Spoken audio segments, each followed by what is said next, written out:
Hi, Tim Bigham for Delta Derivatives, Option Hedges and Edges, powered by the best option scanning tools on the market today, rbtrader.com, and looking at a market that is being powered much lower by fears emanating out of China. Certainly overnight, again last night, Chinese stocks were halted after only about 15 minutes of trading, being down about 7%, weighing heavily on our market here as well. We're looking at the S&Ps being down roughly somewhere around 1.5% to 2% range, and certainly implied volatility using the VIX at elevated levels. We'll see if it approaches that upper 20 level or pulls back by the end of the day. Looking at some stocks and using those option scanners, one of them, Time Warner TWX, which saw big call buying earlier in the week, drove the implied volatility up substantially, moving from the high 20s to the low 40s. The calls were actually up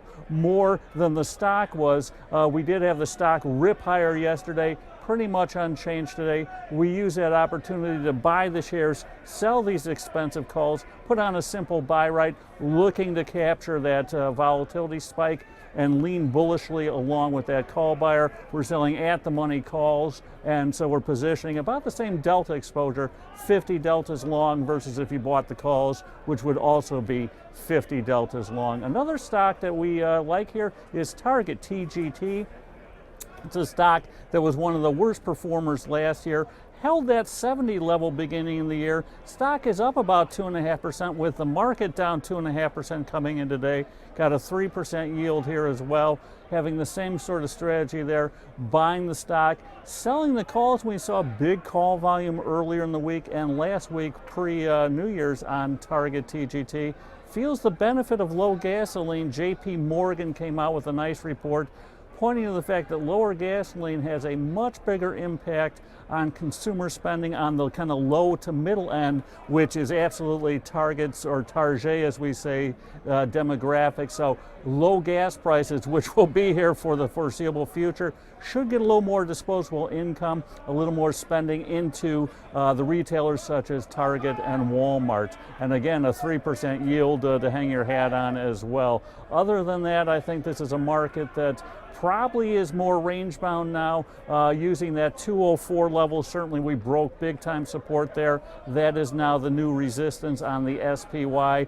We'll see if we can hang on ultimately those lows, from the mini flash crash to bet in late August will be the level to hold, kind of that 194 level on the SPY, 1940 on the S&P 500. With implied volatility elevated, I think it's a good time to be making that laundry list of stocks you'd like to own at lower levels, selling an out-of-the-money put at that strike price to look to be a buyer on further weakness, if not collecting some rich option premium. For those of you who have been watching, I've been less than enthusiastic about the market up until just recently. I think on a further pullback, I would probably be looking to add some stocks here. Valuations will start to realign a little bit more. So until next week, this is Tim Bigham, and as always, here's the good trading. Take care.